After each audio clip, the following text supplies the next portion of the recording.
Hello everyone, welcome back. तो आज हम डिस्कस करने जा रहे हैं एक बहुत ही important geopolitical current affairs topic and that is the Indus water treaty. तो ये जो इंडस वाटर ट्रीटी है वो रीसेंट हमें देखने को मिलता है, न्यूज में है। रीसेंट अपडेट्स के मुताबिक इंडिया ने मई 16, 2026 को हॉग के कोर्ट ऑफ आर्बिट्रेशन के एक सो कॉल्ड अवार्ड को पूरी तरह रिजेक्ट कर दिया है और इसे नल एंड वॉइड डिक्लेयर किया है। यह पूरा मामला क्या है? इंडिया ने ट्रीटी को एबेयंस यानी कि एक तरह का सस्पेंशन में क्यों रखा है और इसका जियोग्राफिकल और स्ट्रेटेजिक फ्रेमवर्क क्या है? चलिए इसको अगले कुछ मिनट्स में डिटेल में समझते हैं, जो आपके जनरल अंडरस्टैंडिंग के लिए काफी इंपॉर्टेंट है। एग्जाम के पॉइंट ऑफ व्यू से भी आपको ये काफी मदद करेगा।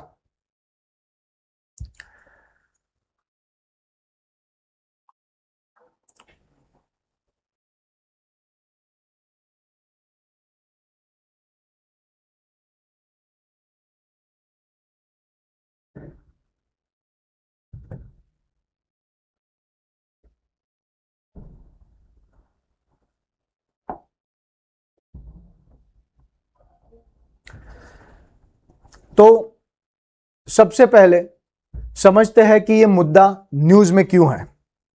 मई 15 को कोर्ट ऑफ आर्बिट्रेशन ने इंडियन हाइड्रो इलेक्ट्रिक प्रोजेक्ट्स के मैक्सिमम पॉन्डेज यानी कि वाटर स्टोरेज कैपेसिटी के ऊपर एक डिसीजन दिया। अगले ही दिन हमारे मिनिस्ट्री ऑफ एक्सटर्नल अफेयर्स के spokesperson mister Randhir Jaiswal ji ने क्लियर कर दिया कि इंडिया इस ट्राइब्यूनल को रिकॉग्नाइज ही नहीं करता। उन्होंने इसको एक सो कॉल्ड अवार्ड बताया और कहा कि इंडिया का डिसीजन ट्रीटी को अबेयंस में रखने का अभी भी वैलिड है। इंडिया इस पैरेलल प्रोसेस के सख्त खिलाफ है।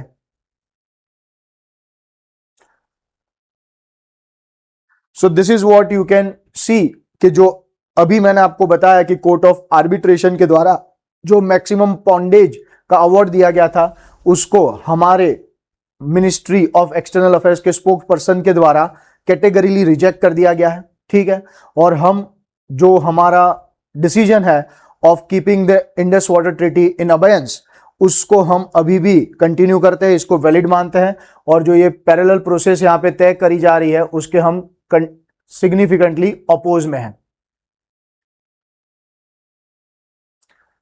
Now let's consider the background of the Indus Water Treaty. History में चलते हैं तो हमें पता चलता है कि इस ट्रीटी को 19 सितंबर 1960 को कराची में साइन किया गया था। तब एक हमारे प्राइम मिनिस्टर जवाहरलाल नेहरू जी और पाकिस्तान के प्रेसिडेंट अयूब खान, इनके बीच में यह ट्रीटी साइन हुई। इस ट्रीटी को वर्ल्ड बैंक ने ब्रोकर किया है ताकि दोनों देशों के बीच में पानी का डिस्ट्रीब्यूशन क्लियर हो सके। इस ट्रीटी में टोटल हमें 12 आर्टिकल्स देखने को मिलते हैं और एनेक्स्चर ए से लेकर एच तक यानी कि टोटल 8 एनेक्स्चर्स भी इसके अंदर हमें देखने को मिलते हैं।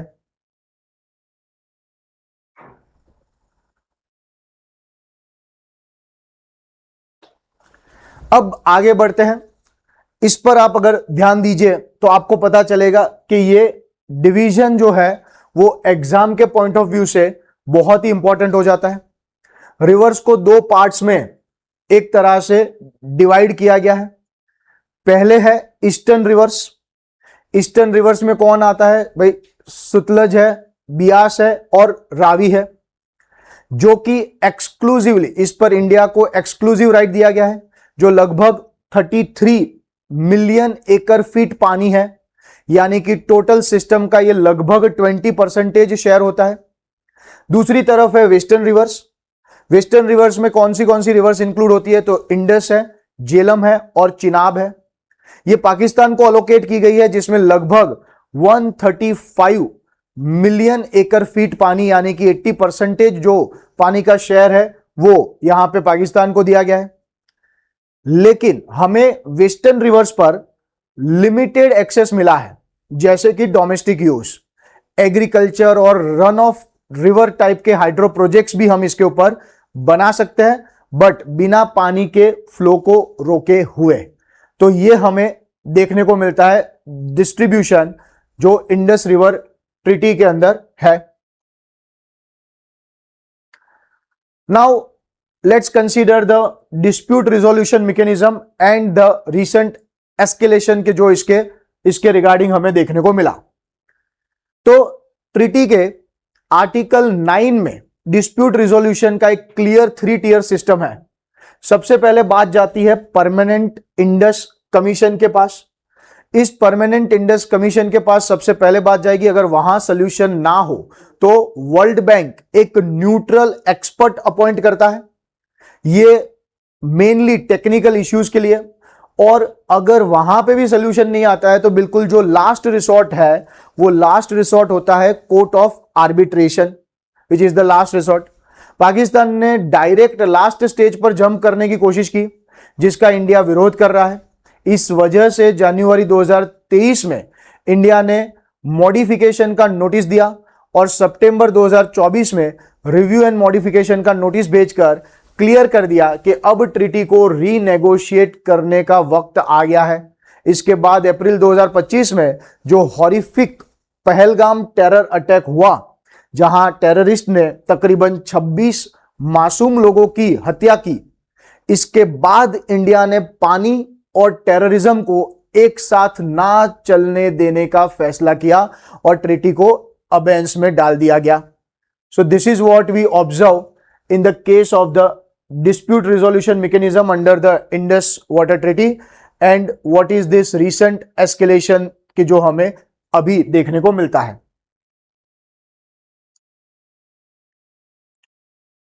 चलिए अब थोड़ा कोर ज्योग्राफी भी समझ लेते हैं।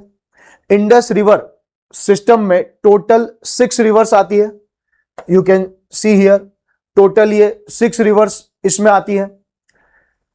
इनमें से इंडस और सुतलज ये एक तरह की एंटीसीडेंट रिवर्स है, मतलब कि ये हिमालयाज के बनने से पहले से बह रही है और तिबेट से निकलकर एक गहरी घाटियां बनाती है, जबकि बाकी की चारों यानी कि झेलम, चिनाब, राबी और ब्यास इंडिया से ही ओरिजिनेट होती है।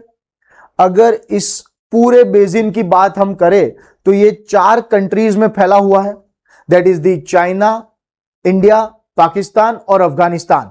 और इंडिया के अंदर इसका coverage area Jammu and Kashmir में, लद्दाख में, हिमाचल प्रदेश में, हरियाणा में, राजस्थान में और चंडीगढ़ तक जाता है।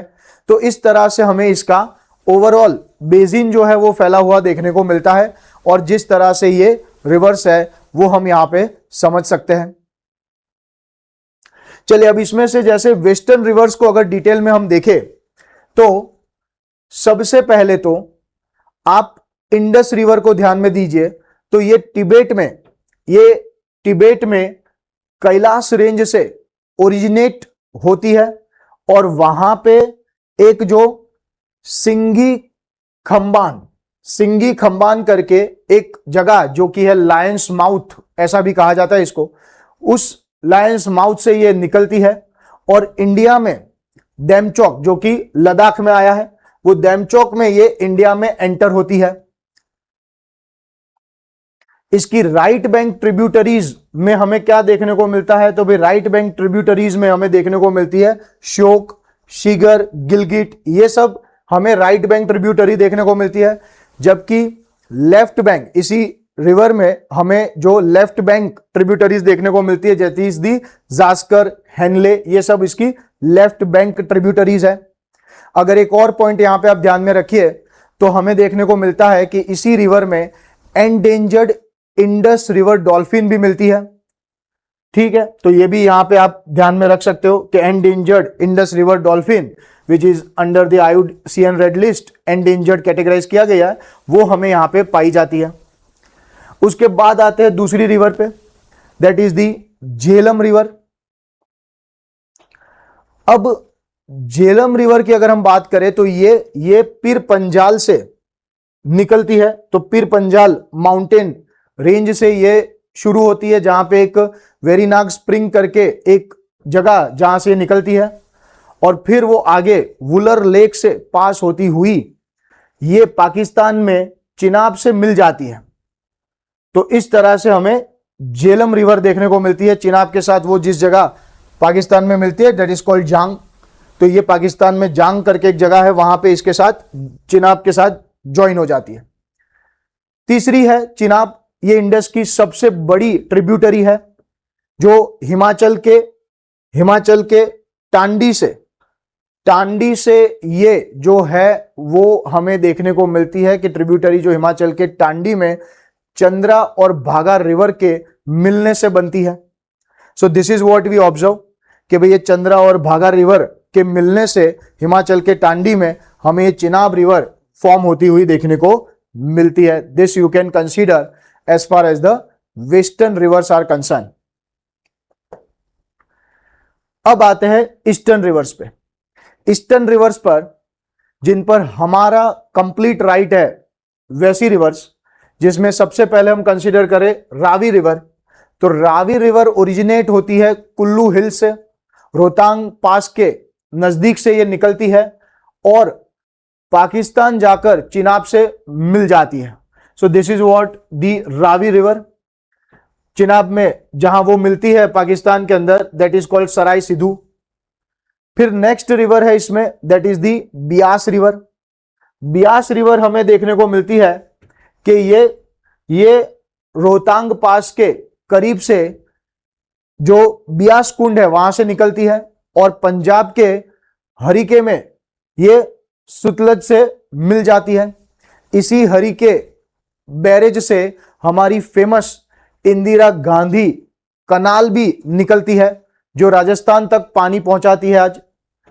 और तीसरी है फिर हमारे पास सुतलज। तो जो सुतलज है ये भी एक एंटीसीडेंट रिवर है, जो तिबेट के राकसताल से निकलती है। तो तिबेट के राकसताल नियर द मानसरोवर, वहां से हमें ये सुतलज निकलती हुई देखने को मिलती है। वहां इसे लांगचेंग कब्बाब ऐसा कहा जाता है। और ये इंडिया में कहां, तो भाई इंडिया में ये रोपर के पास एंटर करती है। तो इस तरह से आप समझ सकते हो ये तीनों ईस्टर्न रिवर्स को। तो this is what the overall idea of 3 western rivers and 3 eastern rivers of the Indus water system. Here you can consider this graph, this map for the entire aspect of the river system. चलिए आगे बढ़ते हैं। अब हम बात करेंगे ऐसे कुछ इंजीनियरिंग इंफ्रास्ट्रक्चर्स की कि जो हमने ईस्टर्न रिवर्स के ऊपर प्रोजेक्ट्स किए हैं, और कुछ हम जो प्रपोज कर रहे हैं वेस्टर्न रिवर्स पे, जो जनरली पाकिस्तान ऑब्जेक्ट करता है। तो ईस्टर्न रिवर्स का हम लगभग 95% पानी यूटिलाइज कर लेते हैं, जिसके ऊपर हमें प्रोजेक्ट्स देखने को मिलते हैं, जैसे कि रंजीत सागर डैम है, भाखड़ा डैम है, पोंग और पांडो डैम है। इसके जरिए हम नंबर ऑफ जो ऐसे डैम है वो कंस्ट्रक्ट करके 95% of the eastern reverse water जो है वो यूटिलाइज कर लेते हैं। साथ ही ब्यास और सुतलज लिंक और इंदिरा गांधी कनाल इसमें बड़ी भूमिका निभाते हैं। लेकिन कंट्रोवर्सी तब होती है जब इंडिया वेस्टर्न रिवर पर run of the river projects बनाता है। पाकिस्तान ने हमारे बहुत से वैलिड प्रोजेक्ट्स पर भी ऑब्जेक्शन किया है, जैसे कि चिनाब पर सलाल या फिर बागलीहर हाइड्रो पावर प्रोजेक्ट। पाकिस्तान ने हमारे ऐसे कई सारे प्रोजेक्ट्स को ऑब्जेक्ट किया है। झेलम पर हम जैसे तुलबुल प्रोजेक्ट बनाने की बात कर रहे हैं, इसका भी वो ऑब्जेक्शन करता है, जबकि इंडिया का स्टैंड इसमें बिल्कुल क्लियर है। हम अपने टेरिटोरियल राइट्स और सिक्योरिटी प्रायोरिटीज से कॉम्प्रोमाइज नहीं करेंगे।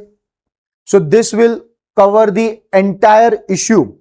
अगर आपको ये एक्सप्लेनेशन सही लगता है, अगर आपको यहां पे इंडस वाटर ट्रीटी के बारे में समझ आ रहा है, तो इस वीडियो को आप शेयर भी करिए अपने दूसरे यूपीएससी के प्रिपरेशन करने वाले दोस्तों से। This is what you should must remember.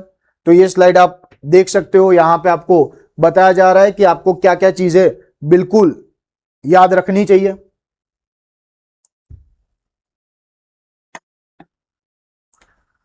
जैसे कि इंडस रिवर सिस्टम में 6 river, Indus, Jhelum, Chenab, Ravi, Beas and Sutlej. Eastern river में आ गया सतलज, बियास एंड रावी, जिसका जो क्लेम है वो भारत को दिया गया है। वेस्टर्न रिवर में आ गया इंडस, झेलम एंड चिनाब, वो वेस्टर्न रिवर्स का जो क्लेम है वो पाकिस्तान को दिया गया है। ये ट्रीटी 1960 में साइन की गई वर्ल्ड बैंक के मीडिएशन के द्वारा।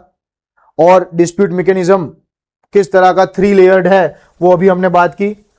परमानेंट इंडस कमीशन है, न्यूट्रल एक्सपर्ट्स है, और फिर जाकर कोर्ट ऑफ आर्बिट्रेशन आता है। India can use western rivers from a limited non consumptive use. तो हम लिमिटेड नॉन कंजप्टिव यूज के लिए जो वेस्टर्न रिवर्स है उसको यूज, मतलब उसका पानी हम कंसीडर कर सकते हैं।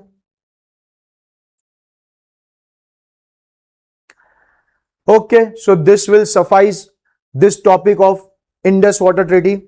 आई होप आप लोगों को इस टॉपिक के अंदर जो इंफॉर्मेशन दी गई है वो समझ में आया होगा, and that will help you in your examination. Thank you very much everyone. जय हिंद।